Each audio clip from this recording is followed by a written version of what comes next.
The Forum at 8 with Xolani Gwala. 7 minutes after 8. Good morning to you. Welcome to the Forum at 8 here on SAFM, South Africa's news and information leader. Well, this morning we're looking at the announcement, if you will, the pronouncement yesterday by government. Government said it will not allow hydraulic fracturing for shale gas in the Karoo Basin to go ahead if it proves to have a negative impact on the environment. An executive summary of the long-awaited report on shale gas exploration was released by Mineral Resources Minister Susan Shabangu in Parliament. We were scheduled to have somebody from the ministry. Initially, of course, we'd asked for the minister, and there was a bit of towing and froing about whether or not she's available. But initially, by late yesterday, the confirmation was that we'll have the Deputy Director General. It appears this morning that apparently the DDG is in a meeting. The Deputy Director General is in a meeting. So, unfortunately, at least at the start of the program, we do not have anybody, and this is quite sad. Nobody from the Ministry of Mineral Resources is able to take us through the contents of that executive summary that was released yesterday. But some of the people who were monitoring and were there looking very closely at what was happening, my guest, Jonathan Dill, chairman of the Treasure, the Karoo Action Group, he was there yesterday. Jonathan, good morning. Hello, Xolani. Hi, thank you very much for coming back and talking to us this morning. We also joined on the line by Marina Petroleka, Head of Energy and Infrastructure Analysis, Business Monitor International, joining us from London. Good morning to you, Marina. Good morning. Thank you very much for your time. Let me start with Jonathan. Any surprises from the executive summary? Xolani, the great issue for us, certainly no surprises. And other than that, the government is effectively saying that the licenses are going to be issued. The company is let loose to start exploration, and now we will start to consult with the public. And it is my information and my view that Shell are very unhappy about the exclusion of fracking in exploration. I believe the minister may have painted the DMR into a corner with this exclusion. All right. Just, in terms of process, take us through exactly what these terminologies mean. What will happen? What is the minister allowed and what has she not allowed? Well, the minister confirmed to the conference yesterday, where I was also present, that she is going to, in due course, review and issue the licenses for exploration. And whilst she's doing that, she's going to engage in a public participation process. And the question that I asked the minister yesterday at the briefing was, Minister, why was it necessary to lift the moratorium and then start consulting with the public? We didn't view the moratorium as an impediment to the minister speaking to the people of this country. And what was the answer? Her answer was that she needed a mandate from Cabinet to actually go ahead and do this participation or this consultation. And we're not left with a very good feeling about that at all. In fact, the entire conduct of the ministry in the last 18 months in this debate has been very secretive. We actually had to sue the minister in the High Court at the end of last year just to find out who was working on the task team. What do you think the minister is hiding, if anything? I don't think that she's necessarily hiding something. I think that they're dealing with a technology that has potentially enormous significance for South Africa one way or another.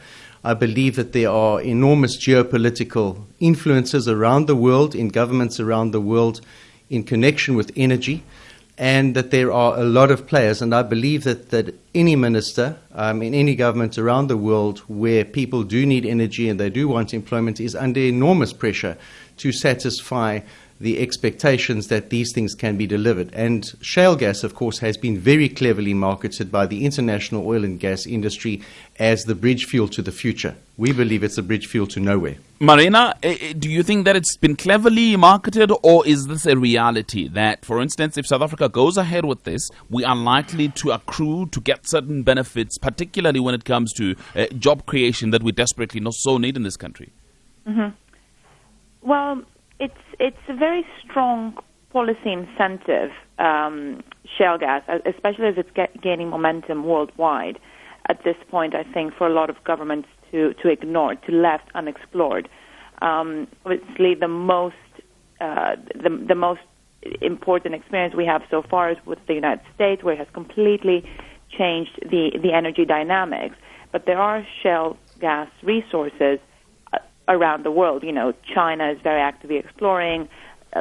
Poland is another example. Argentina and now South Africa is one of the first countries to really overturn or relax the ban. I think there is, we have seen if we just look at the experience in the United States, yes, it does potentially create jobs. There are a lot of challenges around it, but it's a very new force. It's very new in the energy industry, and I think we have a lot of, there are going to be tremendous changes happening because of the spread of sort of exploration of shale gas. And we're going to talk about these potential changes in a minute, but let's talk about jobs firstly, because in the U.S., authorities, especially, or the companies that are involved in shale gas fracking, have been accused of overstating the job creation record. Mm-hmm. Well, I don't know the specific numbers, and of course, these are, as I said, it's only been going on for half a decade or so. The data is still very new; it's still being gathered. However, you do see sort of areas. It's not just the actual exploration itself; it's all the infrastructure around it that you need to build. You need to build gathering and processing facilities. You need to build roads. You need to build potentially power plants. You need new infrastructure, and all of that auxiliary business, let's say, that is created. It does require engineers. It does require high-skilled labor. It does require to create jobs to support that. So I presume from that point of view, you do need it does create new jobs. I would imagine. But Marina, here's the issue, and until recent past, there were at least 146 regions in the world, including South Africa, of course, until last week, where hydraulic fracking had either been banned or under a moratorium. And surely there must be reasons why people are deciding to ban it or put a moratorium. I think you're absolutely right. I think there are reasons. Public perceptions are very pertinent for policymakers, of course. They're still being molded, let's say. There's still studies being commissioned. But, perceptions, especially not just of policymakers, but most importantly of the public, they can swing very rapidly, especially when it comes to energy matters. Just look at what happened in Fukushima and how perceptions changed immediately against nuclear. Who knows? Europe is, I think, the most important example of quite a widespread ban on fracking, of course, with the exception of Poland. Who knows how public perceptions might change when it comes to hydraulic fracturing if there's a new escalation in Russian-Ukrainian, if there's a new gas dispute. So perceptions, we expect public perceptions to evolve, to change. It's still very widespread, exactly as you said, that it's not desirable in a lot of countries.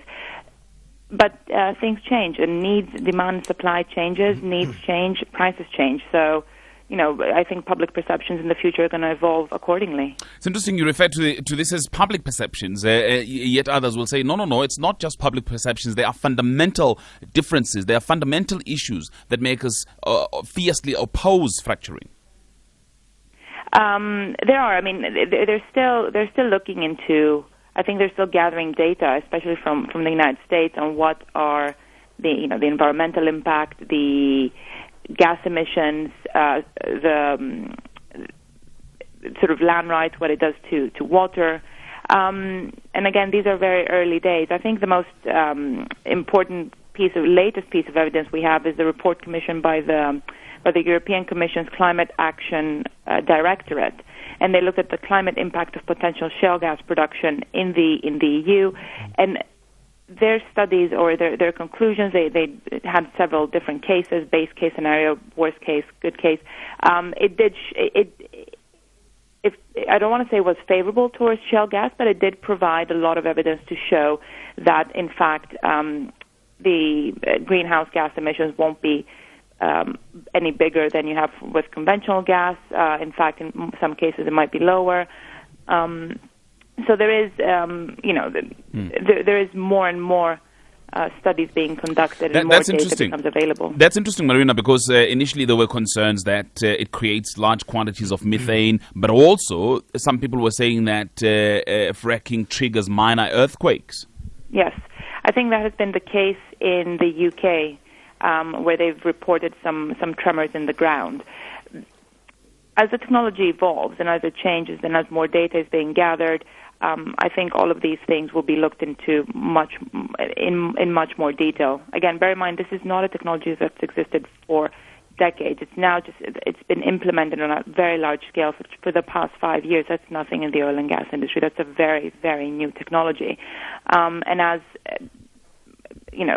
research and development takes place, more data is going to be gathered, and I think a lot more reports and studies, environmental impact assessments, are going to be commissioned. All right. Hey, let's open the lines here.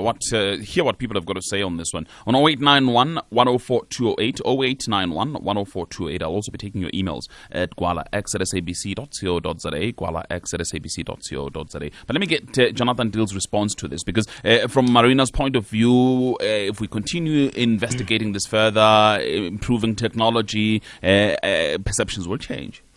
Xolani, Marina's made some fantastic points this morning. Number one, the public perceptions.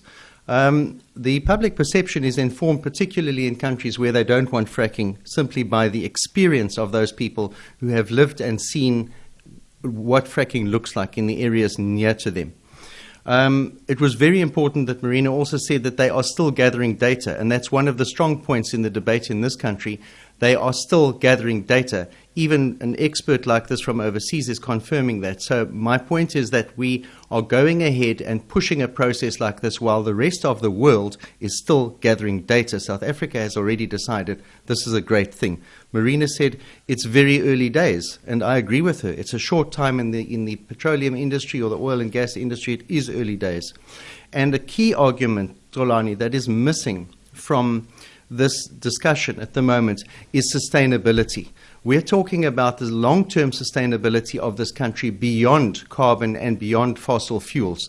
And Minister Manuel this morning talked about living out the constitution of this country. There's a very strong section 24 of our constitution, which guarantees the right to us to live out exactly the environmental expectations that we have in terms of our constitution. Right, let me take some calls. Chris Nissen with the Karoo Gas Community Forum. Chris, good morning. Hi, good morning, Xolani, and Hi, good morning welcome. to Jonathan and the rest of the team. Hi, welcome. I just feel that it's a pity that our voice are not being heard, because one of the issues, we understand all the issues around the environment and the sustainability that Jonathan is talking about. However, what they all miss is the opportunity in terms of dealing with poverty in the Karoo. And I am sorry, but all of them just talk about, this is not right, this is not right. And there are people in the Karoo that are very, very concerned. And people are concerned about the poverty issues, and they don't deal with it. They don't deal with the poverty issues, and we say in a sustainable and a very responsible way, if mining should take place with all the early warning systems, we will be very happy to support it. Jonathan quotes the Constitution. Yes, he's right. Our country is probably the only few countries in the world that have environmental rights protected in the Bill of Rights, but it also talks about economic opportunities that goes with it. So you would support this process going forward? Yes, we will support it. We have indicated we'll support it not in an irresponsible manner, but we'll support it in a very responsible way, and we're very happy that the government has said there'll be independent panel that will be monitoring this, and this is what we've been asking for, and we've been saying that the Karoo, this one group does not speak for the Karoo. They speak for a minority group in the Karoo. There are many people that are there, poor people who are saying, yes, we are concerned about the environmental issues, we're concerned about the water, we are concerned about sustainability, but sustainability also includes how do we deal with poverty. But Chris, just final question.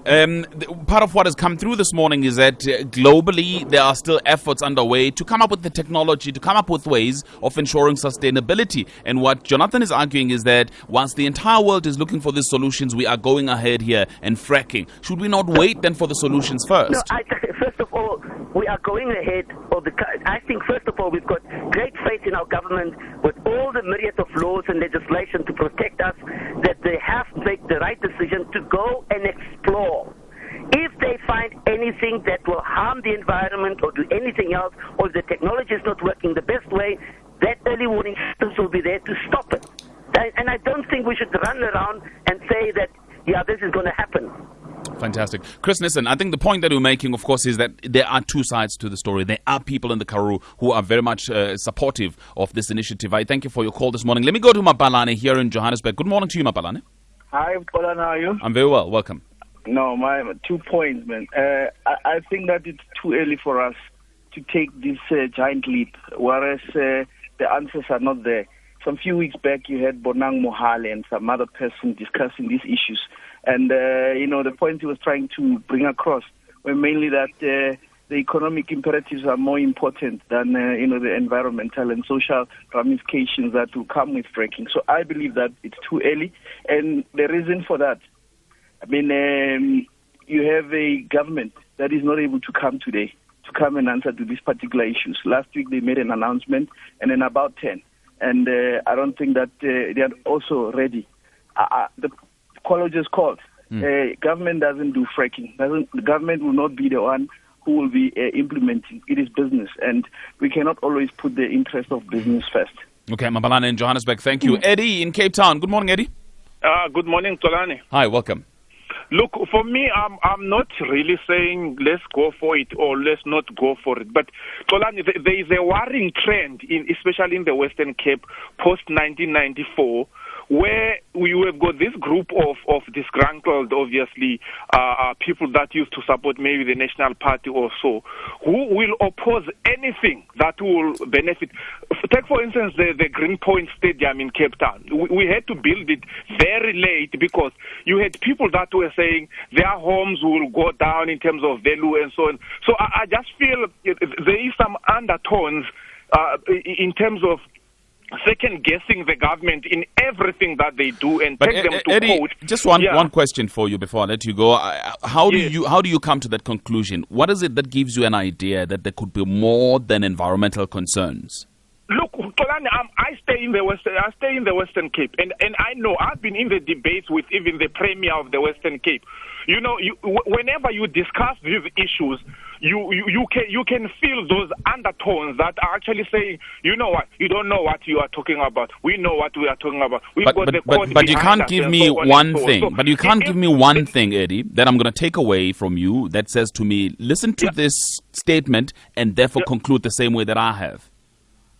Let's do some kind of a consensus search and go to the Karoo and take a survey there. That's my thing. Take a survey and find out how many in the majority are for fracking and how many are not for it. And then let's take it from there.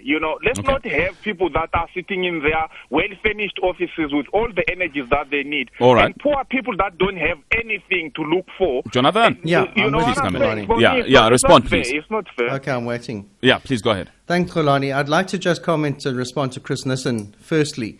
I don't draw any comfort from the fact that the government will put together an independent panel. I don't believe that there is such a thing as an independent panel at the moment in this debate, certainly from the government point of view.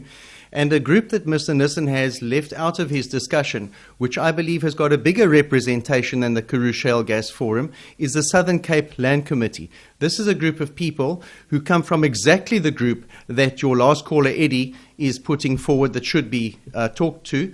And they represent the impoverished rural people of the Southern Cape and the Karoo. And they have come out very strongly, completely independently of any group like mine, which Eddie doesn't align himself with, to say to our government, do not decide for us on shale gas mining. We don't want fracking in this country. We don't believe it's going to help our food security, and we don't believe that it's going to benefit the poor people of the Karoo. And that needs to be brought into this debate. Lastly, Mr. Nissen said he has also got great faith in the application of the law and the environmental protection in our country, and I challenge him on that. Minister Molewa admitted in March this year that there were 53 mines in this country operating without water licenses. We have an absolute mess in our mining industry in terms of applying legislation and monitoring and enforcing that legislation in this country, and that is on individual mines. We're now talking, Zolani, about an industry that plans to drill tens of thousands of wells in remote areas, and they're an industry that even in America is challenging the enforcement and monitoring. So those are my points. What we also need to do, and perhaps you can assist us here, Marina, and I'm going to bring you in, is that we must bring in the numbers, some of the numbers that are bandied about here. There was a study conducted here by Econometrics earlier on this year. It was commissioned by Shell.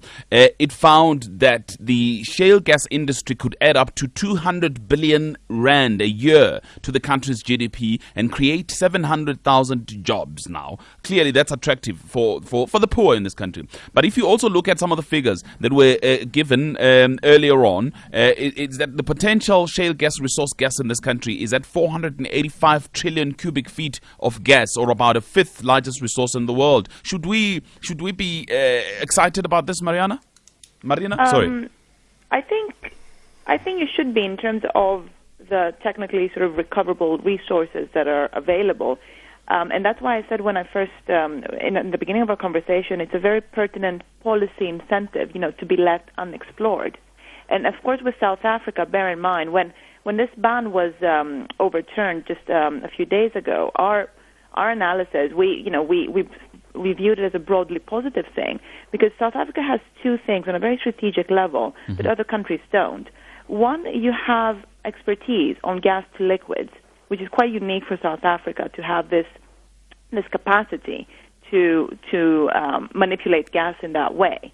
And secondly, let's not forget, you have a very deficient coal-based electricity system, which is creating a lot of shortages. In 2008, it created huge problems for the economy with the rolling blackouts, and I believe the Eskom has said it's still very much under pressure. When potentially you have that amount of resources, natural gas resources, shale gas resources underground, there will come a point when it will some form of exploration will need to happen, just because there are these issues with the electricity system. Let's not forget Southern Africa as a whole, very difficult, very deficient electricity provision, which is hurting the economies, which is hurting production, which is hurting the entire economic activity from actually taking place in some cases. To have the fifth in the world, this is a very, very big number. Just to put it in some sort of perspective, Europe, for instance, has 16 trillion cubic meters. That can feed Europe for the next 40 years. It can meet, should all of this be explored or exploited, which is not really, it's not the case. But on a theoretical level, I'm just trying to, put in some sort of perspective. So that's why when the announcement did come out on our side, from Business Monitor side, we did view it as a positive development, specifically for those two reasons that I just mentioned. Okay. For the electricity and for the expertise you have in gas to liquid. Fabulous. Let me take updates now. When I come back, I'll take more calls here. 0891 104 208. Join the discussion. It's an important discussion. 0891 104 208. What do you think about, of course, the information that's come through from the ministry? Not a lot. Yesterday they spoke about this executive summary. And my guest at this time, Jonathan Thiel, who is the chairman of the Treasure Karoo Action Group, as well as Marina Petroleka, head of energy and infrastructure analysis at Business Monitor International, on the line for us from London. 0891 104 208. It's 8:30 though. Let's take your news updates now with Vabakshni Chetty.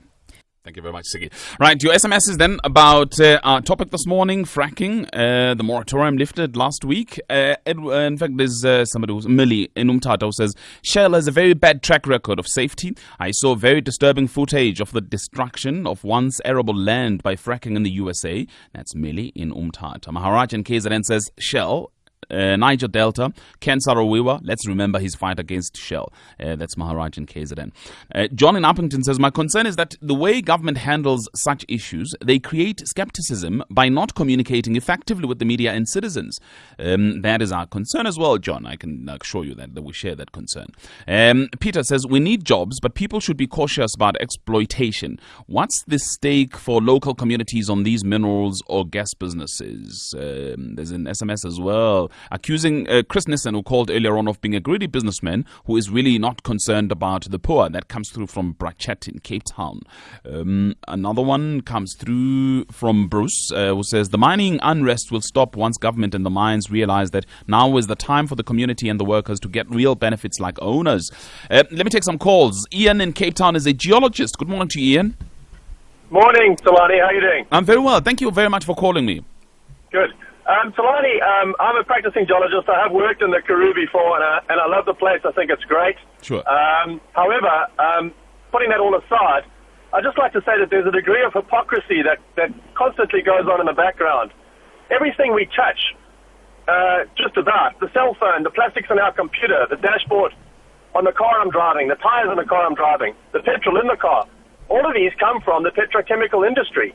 So my point is that unless activists turn up to their meetings barefoot, wearing a sack, and they walk there, okay, then they shouldn't be talking so fiercely about not wanting hydrocarbons, because it's part of our everyday fabric of our life, okay? And that's simply my point, is that you cannot stand there and say, we don't want hydrocarbons. And if you say, yes, we acknowledge all that, then it boils down to the NIMBY argument, which stands for not in my backyard, i.e., we're happy to consume all these products from elsewhere in the world, but not in my backyard.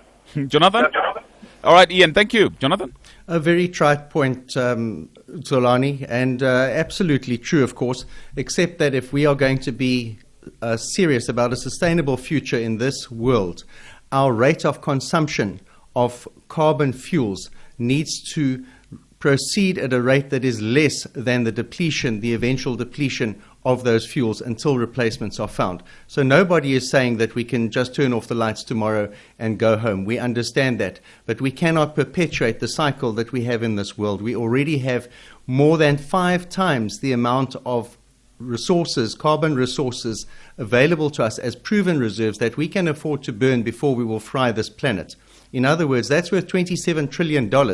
We've got to leave 80% of that in the ground if we're going to avoid going over 2 degrees centigrade in the next 16 years, never mind 2050. So we can take this debate very wide, or we can stay focused on the actual issue of what the government has done about fracking. Sebastian is in Cape Town. Good morning to you, Sebastian. Hi. Good morning. Hi. One of your speakers earlier on was talking about the availability of information, and this has basically been very substantially concealed and hidden because everyone who actually been negatively affected by fracking in the USA, who's taken action against the frackers, has eventually had a settlement agreed, a term of which has been a confidentiality clause. So they've been basically given money to shut up and not say anything. So there's been substantial concealment of the negative effects of fracking. The other thing missing from this debate is the fact that there are alternatives. You could create all these jobs by going into renewable energy if you put solar energy panels or wind farming into the Karoo. Just as many jobs with no long-term environmental detriment. That's just totally ignored. All right, Sebastian. Let's check that with Marina. Could I just add something just very briefly, as well? I mean, the Earth is not static, but we have sort of balances at the moment where the gas is basically sitting there in a benign way. What happens when we start on the large worldwide scale actually upsetting these balances? We really don't know what the end result will be. And the final point is, it was said that fracking will put no more methane into the atmosphere than normal gas production. But the question is, should we be allowing any methane going in from any gas production at all when there are renewable alternatives? Marina will respond again to that, because she touched on research conducted in Europe which proved that actually there won't be any more than what we already have. Marina? Sorry, in terms of what? Firstly, I would like you to respond to what my caller Sebastian is talking about, that these jobs that we're talking about, that we should be excited about, can actually be created elsewhere. Well, one of the big questions really that shale gas and really what we're seeing as the abundance of new gas in the world is raising is, what about renewables? How does that interplay with renewables? What is the right mix, if you'd like? We see our forecast for the next 10 years suggests that gas is going to have an increasingly bigger role. We see it as gaining a lot of momentum, especially in power generation, really. So where does that leave renewables? I think that the crucial point to stress here is that renewables remains uneconomically, it is not sustainable economically on its own. Renewables. That means the governments need to put up a lot of money to sustain it. To make it compete with other electricity generation technologies. In an environment where you have cash-strapped governments, where you have a lot of budgets are being cut, less subsidies are being given. Some of the biggest markets in the world, I'm just going to mention, southern European states like Greece, Italy, Spain, they've been very quickly reducing subsidies for renewables. Of course, it could create jobs, and of course, they're going to be part of the mix. We see them, we forecast them as being part of the mix. But perhaps with more abundant natural gas, they won't rise as quickly. That's an important and very interesting point. Jonathan, do you agree? I can concede to some of it, but not entirely. One of the things that we do have off the southern African coast is incredible abundant reserves of proper natural gas, not unconventional gas, being discovered.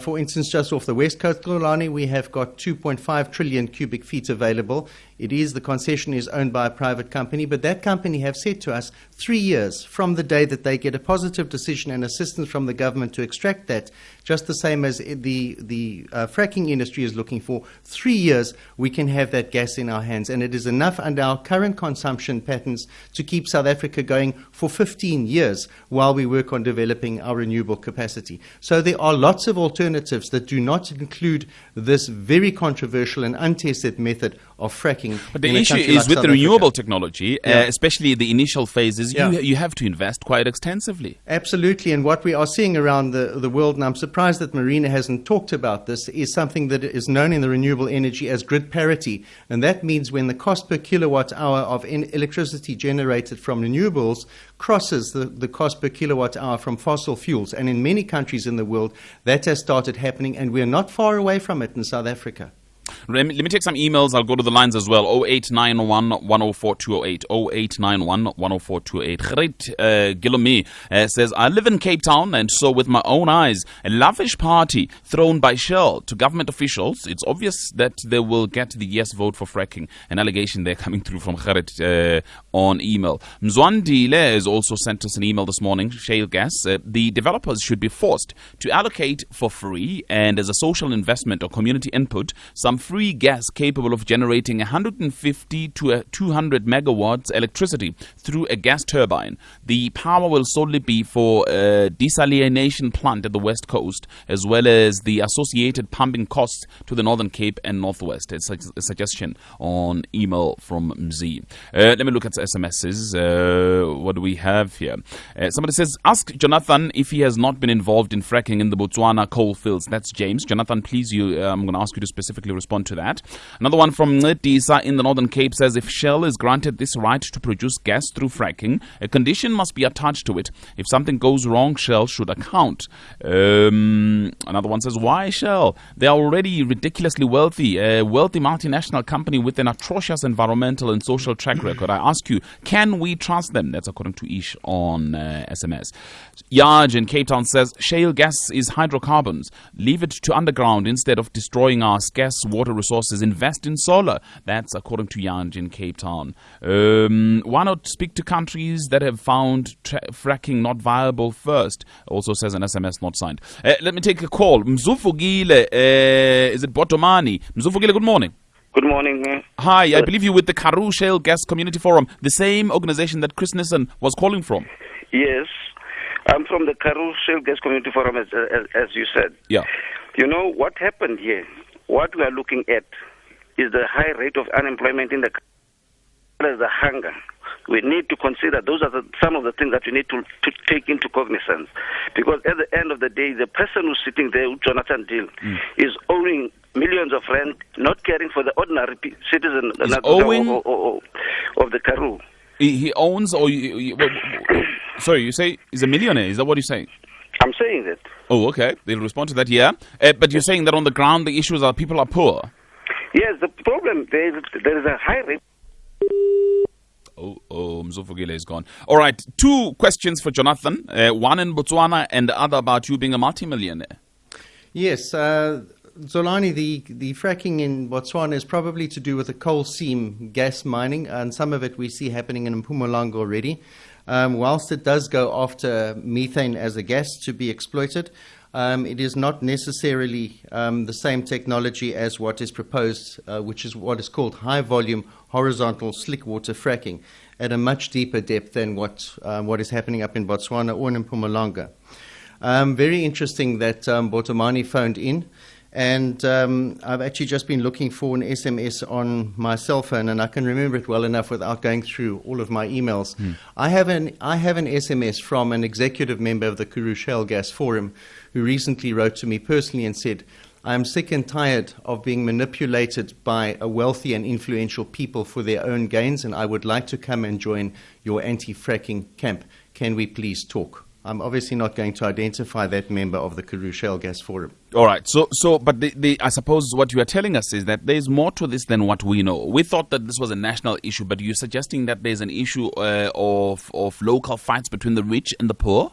Well, I don't think it should be that at all. Fracking is something just like AIDS that will cut across every race group, every class in society, and it doesn't matter whether you are a millionaire or an impoverished rural worker. We will sit with the same effects. And quite frankly, since this race debate has been opened, I am old, I'm white, I don't have many years left in this country in terms of this debate, and I'm focused actually on Africa. I believe it's time that Africa stood up and got out from under the shadow of America and Europe in terms of being able to look after ourselves. Let me ask you this, though. How do you specifically respond to this issue about the poor? That there are poor people in that area who would appreciate these jobs. There's no doubt about it. Of course, what Shell and the other people are not telling the Karoo Shale Gas Forum is that it will be between 9 and 11 years if it gets going, if there is gas, when full-scale production takes place. And Zolani, even in the United States, Shell has a field of 425 wells, which is a big field that is supervised only by 66 technical employees. So what you see in a local community is a typical boom to bust scenario. A lot of economic activity, a lot of things over a period of 3, 4, 5 years, and all of a sudden that economic activity goes away because the shale gas is unsustainable area by area, and it leaves those people with nothing. Now the tourism has been displaced, the agriculture has been displaced, the farming jobs have been interrupted, and the oil and gas companies have moved on. Just back for a minute, if you may allow me to go back to that SMS then that you received from the member of the community. Clearly there's an issue of manipulation here, but I'm just trying to understand who could be manipulating who. Well, I think that they have perhaps understood that there may be intentions in the Karoo Shale Gas Forum with government connections, with other involvement, rather than just looking at the poor. And maybe there is a concern actually that once again, as we have seen historically in Africa, the benefits and the riches that flow from mining never ever get to the poor people of the country. So that argument is just not valid at this time. Hassan Logat here in Johannesburg. Good morning. Kolani, you've impoverished me by waiting. But anyhow, listen, I think that the race card is sad in this discussion because these issues often appear when you discuss mining or any other such thing. The benefits are always greater when you have the proposal stage.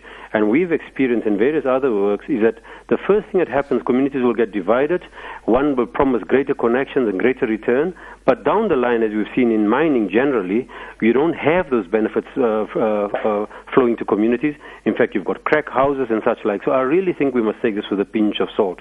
Secondly, that if government really believes this is a good thing, why don't they, personally, the cabinet, mortgage their assets, their families' futures, to saying if things go wrong, they can be bankrupted, not us. Why don't they do that?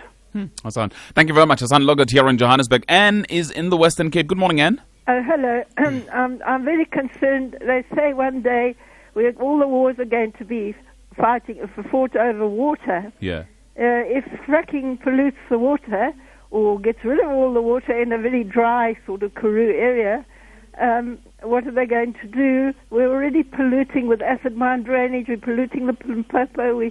We're polluting our wetlands. What are we going to do for water?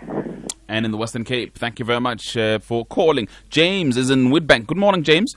Yes, thank you. You know, all is going to happen that Karoo business, some comrades will get rich. That is all. Then it is over, finished and clear.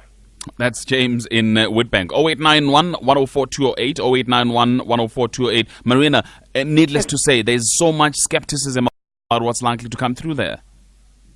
There's a lot of skepticism. I think partly that has to do because it's such a new thing for South Africa. But at the same time, you know, it is worth looking at what is on the other side. So what is this offering? Is it offering potentially, less energy dependence on imports for South Africa? Is it offering? It's potentially offering a lower import bill. It's potentially offering less electricity from coal power plants, which South Africa is, it's one of the biggest users of coal for electricity. There's a lot of skepticism, and it's not just in South Africa; it's global. But us as analysts, looking at taking a bird's-eye view, let's say, of the global industry and of the global developments, there's undeniable momentum behind shale gas exploration. And I believe that in the coming years, you'll see more countries taking the route of South Africa, loosening the bans or allowing some exploration to go ahead than actually keeping them on. Sure. All right, let me look at some SMSs. 0891104208. Somebody says the plants basically run themselves. They need few highly skilled people. That point, by the way, is also emphasized by Dave. No, it's not Dave. It's an SMS not signed that says, what jobs? These plants are very automated and need very skilled workers. Dave, though, in Greytown says, what's all the fuss? Are they all going to do, or rather, all they are going to do is to explore, to get the facts. That's all there is to it at the moment. That's according to Dave. Thelma, though, says, look at the record of mining as a way to address poverty. How can we trust this then, that it will be able to address poverty? Another one says, anyone who trusts our government to do the right thing by fracking lives in a fool's paradise. Tembelani says, Shell can't be trusted. Look at the mess they are doing in Nigeria. I'll take more of your thoughts. 0891104208 34701 is the SMS line. And also you can send me an email, gwalax@sabc.co.za, 8 minutes before 9. The Forum at 8 with Xolani Gwala. Some more SMSs. One from M says, the fact that government is not on the show tells us a lot. There's also another one that says, we all owe Jonathan Dill a debt of gratitude for his activism on fracking and for not allowing Shell to run roughshod over the government and the environment as they like to do. Let's hear from Stanley in Kempton Park. Hello, Stan. Morning, Paula. Hi, I'm very well. Thanks for your call. Good. I just want to comment on South Africa is a water-stressed country. Yep. And if you remember before, Department of Minerals and Energy was one department. If you looked at Department of Energy, they came with the RIP 2010, which is most of the renewable energy is going to be developed via the concentrated solar power, which utilizes massive amounts of water. On this other hand, there are possibilities of water being contaminated. Now, I see that it's government, although they're different, but there's a conflict between the two. Because on the other hand, if you remember what happened in COP17, South Africa wanted to be perceived as a country that is moving towards being more greener, a country that wants to reduce its carbon footprint and greenhouse gas emissions. As a result, we had the RIP 2010.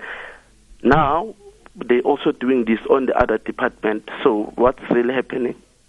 All right, that's Stanley in Kempton Park. Let me go to Elton in Port Elizabeth. Hello, Elton. Hi, Xolani. Morning, how are you? I'm very well. Thanks for your call. Xolani, I want to know, can Shell guarantee the people in the Karoo that they won't contaminate the water by drilling through when they're busy doing the fracking? And also, I grew up in Graaff-Reinet, and I remember back in the 80s, also in the early 90s, there wasn't water in Graaff-Reinet, and people had to use boil water. But let's say, for instance, South Africa is going, or the Karoo is going through another drought for the next 10 to 15 years, and Shell managed to contaminate the water in the Karoo. Where's the people of the Karoo going to get water from? That's all I want to say. Okay, Elton, thank you very much. Let me read these three SMSs, then my guest will wrap up this morning. Another one says, Eskom is already mining coal in Mpumalanga with a technique similar to fracking. There is also somebody that said, are you aware of that, Jonathan? Yes, I am. And the impact? There is quite an impact there. In fact, a number of environmental groups that are trying to counter it, but it is something that has taken place, and they are battling, of course, to close the stable door after the horse is bolted. What moves into the space of the gas? What are the implications for the seismicity of the area? I suppose this is in relation to what we spoke about earlier on, where you have earthquakes. Yeah, absolutely. But there's an important point I'd like to make at the end of the show, if you'll give me a minute. Yeah, I will. Let me read this SMS there before I do so. Someone says, what form of rehabilitation after the fracking? Something gives up when disturbing nature. A lot of SMSs, I'm unable to go through all of them. But let me start with Marina. Marina, clearly we're in a situation as South Africans. We need to make a decision about these things. Advise us. What would you say? I think you need to look at what you need in terms of electricity, in terms of costs, in terms of import bills, on the long term, not just in the next 5 years. I mean, I'm talking about the next 20, 30 years. Look at what you potentially have and, decide if it's worth exploring. Interesting. All right, Jonathan? Marina makes the points absolutely brilliantly for us, because that is exactly what we are calling for, is something that is known internationally as a strategic environmental assessment.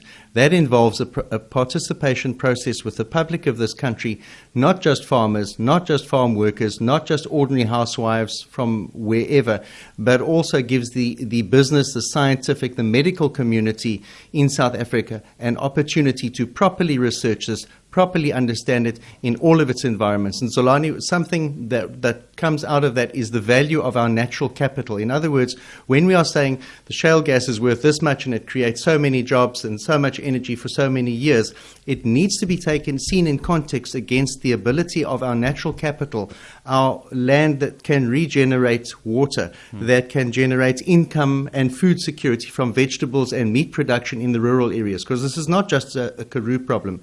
And fracking would impact on all of those. So when you start looking at the value of food security and the ecosystem services in this country over a period of 50 or 100 years, which will outlast potentially some of the shale gas developments, then you are starting to compare apples with apples. And that's what we believe our government should have done before they opened this floodgate. Thank you very much for your time this morning. Jonathan Dill is the chairman of the Treasure Karoo Action Group. Thanks indeed, Jonathan. Thank you, Solani. Thank you. Also, would like to thank Marina Petroleka, Head of Energy and Infrastructure Analysis at Business Monitor International, joining us on the line from London. Thanks indeed, Marina. Thank you so much. Much appreciated. Thank you very much to our listeners as well for the SMSs, for the emails, and of course the calls this morning. We really appreciate it. Most importantly, thank you very much for listening to us on the Forum at 8. The team that put it all together for you today, Misho Shantlale, Wisane Makubela, Tracy Bumgard, Sbongile Nhlapo, those are our producers. Senior producers, Lungile Mabaso and Chili Jitibase. Technical producer Ntokozo Kuzwayo today. Forum at 8 producer Nomalizo Mandela. Chief producer Buzi Lukoto. And executive producers Busi Chane and Oprosechi. I'm Ulani Gwala. Wishing you well today. We'll be back again for you then 6 to 9 tomorrow. Coming up at 9 o'clock. Umamagawini. And that's Sigalelom Gaba Daily with Morning Talk. Cheers. With Morning Talk. Cheers. With Morning Talk. Cheers. With Morning Talk. Cheers. With Morning Talk. Cheers. With Morning